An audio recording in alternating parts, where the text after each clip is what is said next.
Hello and welcome to another episode of Goodcast, a podcast created by Goodwill North Central Texas, where we take a closer look at the story behind the store and highlight successes made possible by donations from everyday people.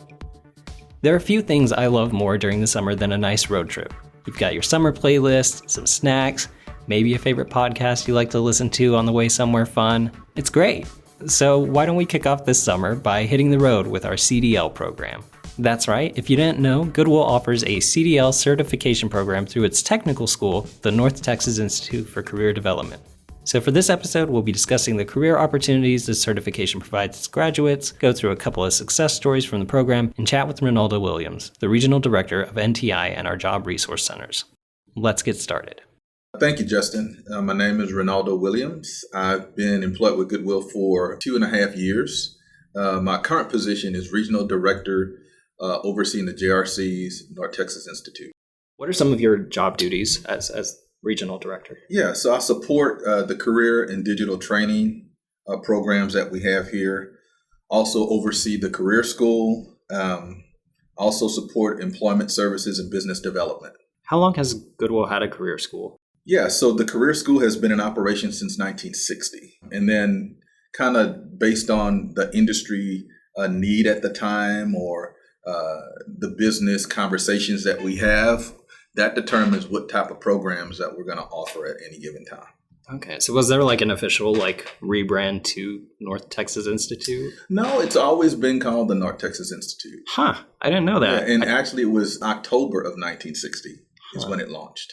That's really cool. I figured because we have so many virtual aspects to it, I thought it was fairly new. Yeah, because of the virtual programs, right? People assume that it's a new career school. Right. But we've been around since 1960, and the offerings have kind of run the gamut between, at one point, we were focused on a lot of the customer service type of training and those type of programs. And then there were some medical and the hospitality programs and hospitality programs that we offered as well. But right. Again, as things change and needs change in the workforce, we kind of swiftly pivot and offer those type of programs. Huh, that's really interesting. Yeah. How do we find students or clients for NTI? Is it mostly through referral? Is it word of mouth, that type of thing? Well, as you know, we do some marketing, internal marketing. But outside of that, we partner with employers, community partners, funders. We provide them with information as to what are the programs that we are offering at any given time. And then they'll make referrals over to persons, their clients or their customers that may be interested in pursuing that type of career training. And can you touch on a little bit the importance of the collaboration between NTI and the Job Resource Centers? Yes. So there is a connection between NTI and the Job Resource Centers. I think primarily it's all about employment and going to work. So every program that we offer here, it includes some type of job readiness and placement component. So that's where you see the engagement or the connection between the JRCs and NTI.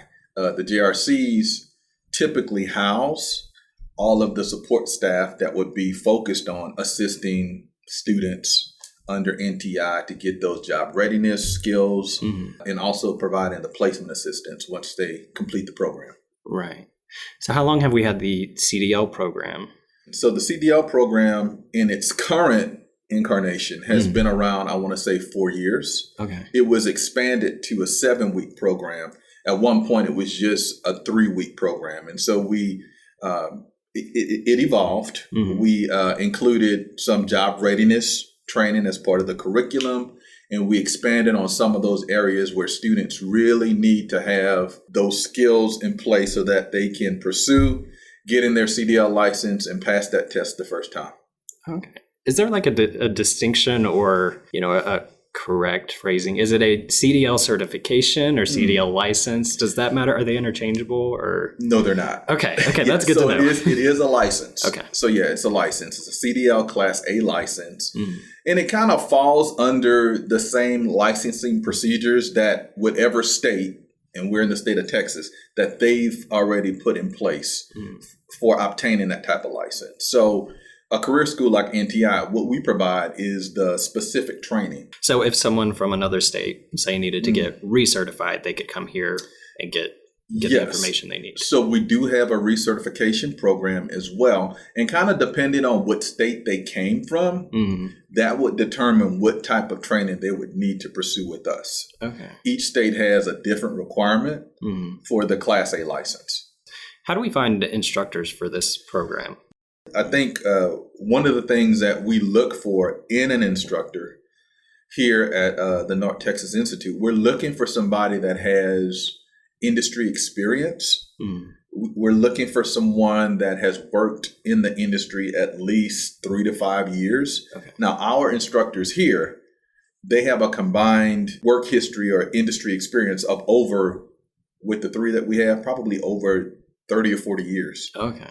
And I think that with knowledgeable, experienced instructors, they can kind of bridge the gap between the technical side, the hands-on piece, so that they really can give the student a real world understanding of what this information means and how you're going to implement it, once you're employed in field. Something else to that point, with our program, I think that makes it stand apart. We have a great relationship with our employer partners.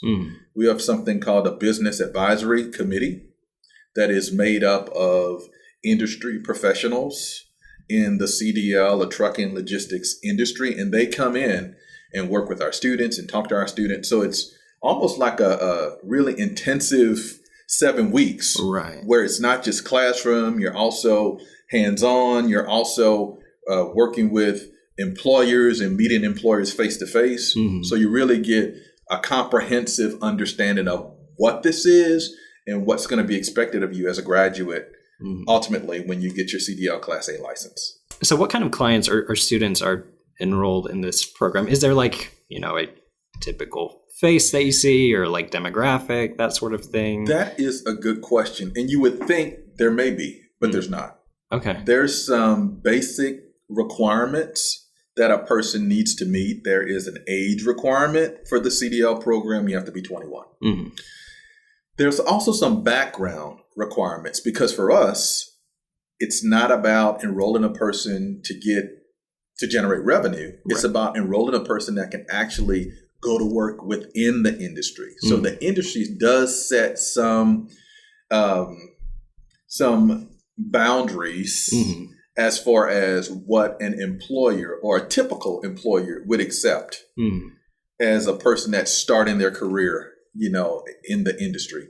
One of the things that we've done, because we do have a certain percentage of people that have had issues with incarceration or what have you, and they're looking for, some assistance to get going, to start their career. So we do partner with employers when we have some of those type of persons to try to see if we can, prior to them enrolling in school, set some type of agreement that, hey, if we enroll this person into school, will you provide them with a job opportunity? And if so, what do you need them to do so that we know they're meeting your expectations for a new hire? So we've done that in the past. And if we get those letters from people that may have background issues, they can enroll in school as well. So it's an opportunity really across the board for any demographic. Since COVID, again, we've seen even the cohorts from month to month really change, because people are now transitioning, to new types of employment. They're looking for different opportunities. So it really kind of depends. Okay. It's across the board. And I think that makes sense, because transportation in general is just like a huge industry that constantly needs people. Yes. According to the U.S. Bureau of Labor Statistics, heavy and tractor-trailer truck drivers on average made a median pay of $47,000 a year, or about $22.66 an hour, which is a bit more than the national average for all workers, $41,950. And in 2019, there were over 2 million truck driver jobs, making transportation and material moving a huge resource for employment. While we're on the subject of professional truck drivers, I was really curious about what the average truck driver looks like. My dad, for the longest time, was a diesel mechanic, so in my mind, a lot of them were probably similar to his friends and company clients. Here's what I found. According to census reports from 2016, 90% of truck drivers were men, and on average, about 5 years older when compared to the ages of other professionals. 46 compared to 41, which is very dad-like. About 7% of them have bachelor's degrees, which is less compared to other industries, but unemployment rates are also lower. In 2016, the rate was around 4.6%. Around 1 in 10 truck drivers are also veterans, double the rate of veteran presence in other fields. Truck drivers are also more likely to have a disability compared to other workers, especially those 55 and older. So you can see how a lot of these demographics line up with the programs and services that we've mentioned in this series before. What's really interesting, though, is when we look at the new generation of truck drivers coming in, specifically drivers who are 35 and younger. When we look at this demographic, we see that many of them are women. More of them are Hispanic, and a number of them have some form of college education. I think this is a really interesting and cool trend, and it's great introducing new ideas and perspectives in a career field as vast as this. So you mentioned it's a 7-week course. Yes. At the end of that, are we able to test and approve students for their final license, or do they have to go to a third party for that? Yeah, so that's a good question. So once they go through the initial training, we do some on-site pre-testing to make sure they have just the basic competencies. So they would have to go to one of the local DMVs to take the test. Now, something that is exciting for us, we're in the process of becoming an approved testing site. Okay. So we just started that process, and the impetus to that was when COVID hit, a lot of the DMVs either shut down or were backed up. Right. So we had a backload of students that had completed all their training here, but they couldn't test. Ready to test, but but couldn't test. And then, as you probably can imagine, if you're not using those skills, if you're not having those discussions, if you're just sitting around waiting, you start to forget some of what you learned. Right. And once you get down to the DMV, the first thing that they have to do is a 108-point inspection of an entire truck. The pre-trip? Exactly. Yes. If you have not done that in 2 months and not really thought about it, and then all of a sudden we call you and say, we have a test date available. Get ready. You're like, what? Huh? It's tomorrow. That was the impetus to say, okay, so what do we need to do so that we can be a state-approved testing site? So we started that process. So hopefully within the next several months, we can go ahead and get that approved and be up and running. And then as our students complete their training, we can actually test them here. Okay. And would that also be available to, other people in our area to come here as a testing site? Yeah, that is the thought. Okay. So you can be approved to just be a provider. And that's the track that we're on. So once we're approved, we would be able to take folks from the community that just need to take the final test. Right. And so we could just add that to our list of available services too. Yeah. Okay. That's really cool. I didn't know we were in the process of that. Yes. Very exciting. So it may seem kind of a straightforward question, but what kind of careers can you prepare students for with their CDL license? Actually, the answer is somewhat straightforward. So basically with the CDL license, that qualifies a person to be a driver or over-the-road trucker within the logistics and transportation industry. That's what that license designates. Now, we have other people that, because of prior work experience, then they have their CDL and other educational credentials, they may apply for some type of operational support position within the industry. But typically, you're going to roll right into, becoming a truck driver. Right. And, for the most part, that's not even a distinction that we need to make, because typically that's what they want to do. Now, to the point that we were making earlier about folk that have college degrees and things like that. Right. Since we have seen an uptick in that, there has been conversations with some of the employer partners about what other type of management or leadership opportunities or programs are going to be available for people that not only have their CDL license, they may have had a long employment history in some type of leadership support, and they also have a college degree. Is there something else that a person could qualify for? But for the most part, people kind of pursue the professional truck driving or CDL programs because they intend to and they want to go to work as a driver. Okay. And from what I've heard from, former students and our workforce side, drivers get picked up pretty fast after they graduate. You know what? We have very high placement rates, very high placement rates. And that's because of the relationships that we have with our employer partners. We have a dynamic placement team. We were talking a little bit earlier about the job readiness component and the placement component. That's part of what we do. So all those kind of foundational pieces that need to be in place for a person to be job ready, all that's happening. So by the time that they get their license, their placement specialist has already met with the student. They already understand where they want to work or what area they want to work, or if they want to work locally or over the road and all that.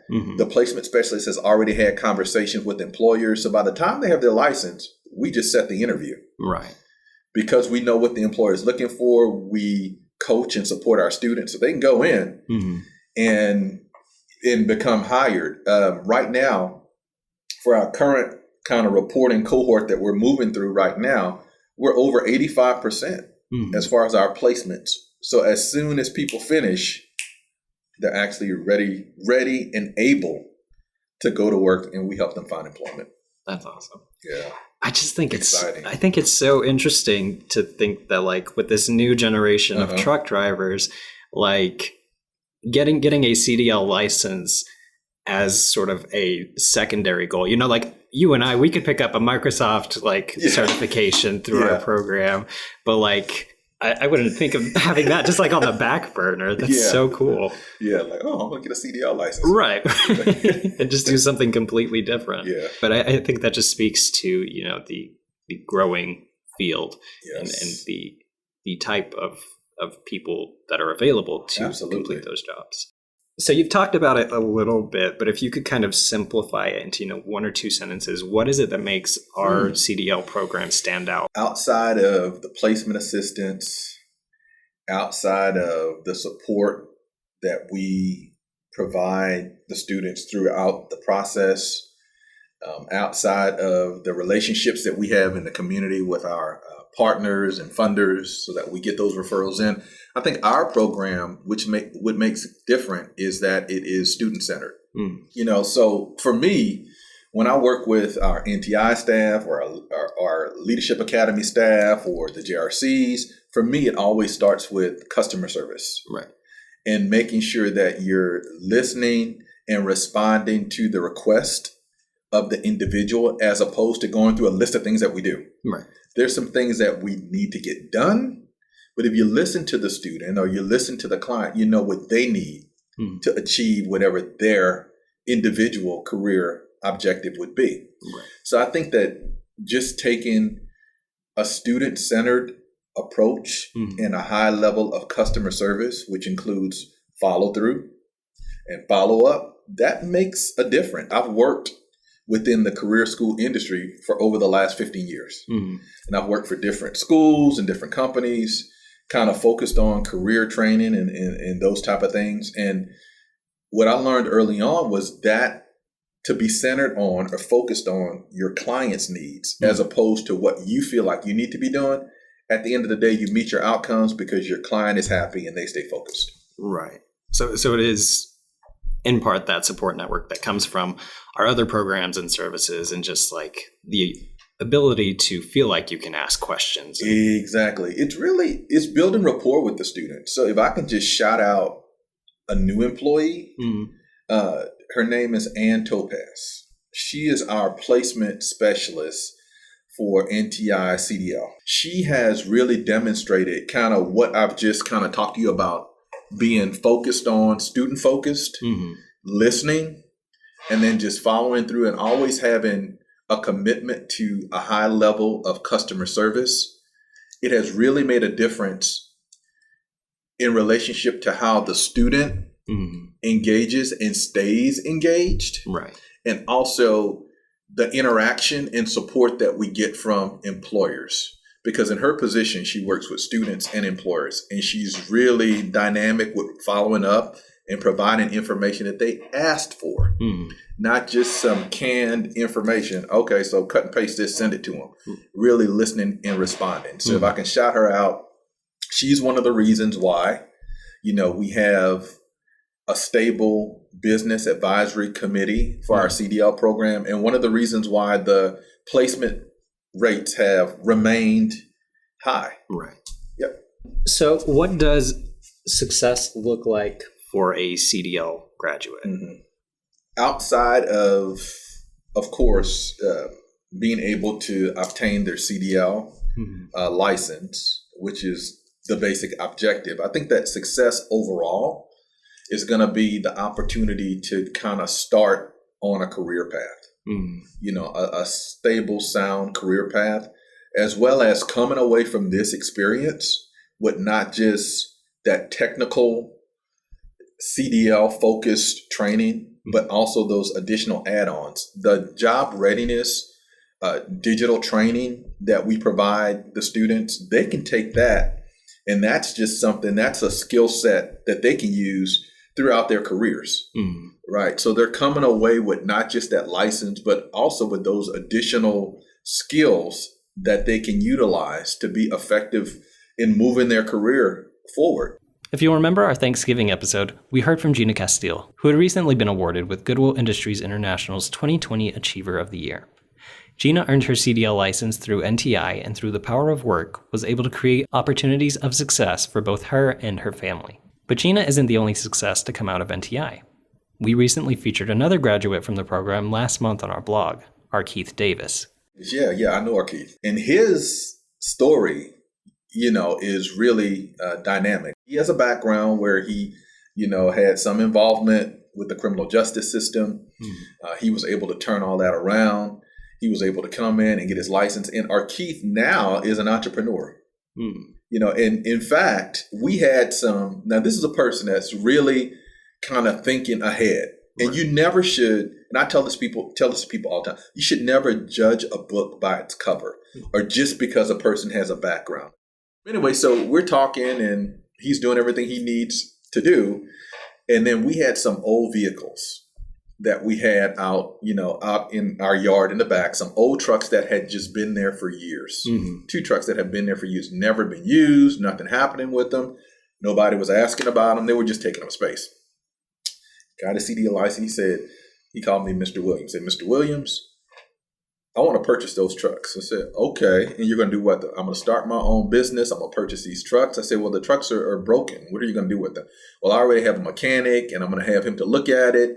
And can we arrange that? And if he comes out and he says that the trucks are usable or they can be repaired, I want to purchase those trucks and he'll repair them. And that's exactly what he did. And I was like, okay. So we were able to, make an agreement. Okay, we're going to sell them for this amount. Are you going to purchase them? Yeah, I'm going to purchase them. Let me get my mechanic out. He got his mechanic out. They looked at it. That whole process went through. And now he's out there. He has his own business. He has his own trucks. So I'm like, that is a great story, just on top of him being able to just turn things around, based on where he came from and what he was doing before he enrolled in school. To me, this is like a next level up. Now you're a business owner, you're an entrepreneur. Right. That's just so exciting. Even before the students get to the point where they get the license, just to see people engaged and involved, right? Trying to do something that's going to better themselves. That's just so exciting to me. How would you like to see the either NTI or the CDL program expanded within the next 5 years? We've got a lot of exciting things in the works. So yes, how does your department sort of fit within that? Yes. So just with NTI, we didn't talk any about this today, but we have a forklift class. I would like to expand on that forklift class and really have that as a foundational component of another program that we're thinking about.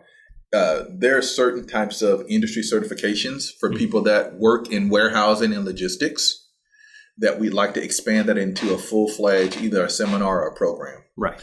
And then on the digital and virtual side, there's just so many different options and things I'd like to integrate into what we're doing. Right now, we're with the JRCs and the open placement program that we have. we're transitioning open placement into something called the Opportunity Accelerator, which is super exciting because whereas the focus at one point was about people coming in and we're helping them find a job, now the conversation is about we engage with people, we provide them with options for different types of training, different types of certifications and certificates that they can pursue that are short term that will put them in kind of in a position to now pursue career opportunities as opposed to just a job. Right. So that's something that's very exciting and that will impact everything we do on the workforce development side. Okay. So we can see more, self-driven, not to make a pun, Exactly. stories like our Keith. Yes. Okay. Yes. That's really cool. And then I guess just last question or, kind of prompt. What would you say to someone who was anticipating joining the program or like wanted to pursue that sort of thing? Like why come to Goodwill? Yeah, first of all, I would say go ahead and contact us. Go ahead and reach out. We're very friendly people here. No question is a bad question. So if you just have questions about the program, go ahead and reach out to us and make that phone call or send that email. The reason why I would say this should be your option for career training, digital training, upskilling, a CDL or what have you. Again, for me, it's that the programs are student-centered. I think that since I've overseen these programs, it's a focus on real support and customer service that makes people feel at home. And I think that when people feel at home and they feel like they have a connection with the people that are teaching them, the people that are assisting them, the people that are training them, they're more apt to stay engaged, stay focused, and really make that change or make that difference that needs to happen a lot of times for them to kind of get over that hurdle and get to the next level. Perfect. Well, that's all the questions that I have for you today. So thank you for agreeing to speak with me and our audience. And yeah, hopefully we get a lot of people that sign up. I'm excited. Thank you, Justin, for the opportunity. That's going to bring us to the end of our road trip for this episode, but be sure to tune in next time for even more great success stories. You have been listening to Goodcast, a podcast produced by Goodwill North Central Texas. To stay up to date on all things Goodwill NCT, be sure to check out our social media and sign up for our newsletter. And if you have a second, we'd appreciate it if you could share the show with a friend or leave us a review on iTunes. It is the fastest way to help the show grow. You can find us on Apple Podcasts, Spotify, or wherever you find podcasts.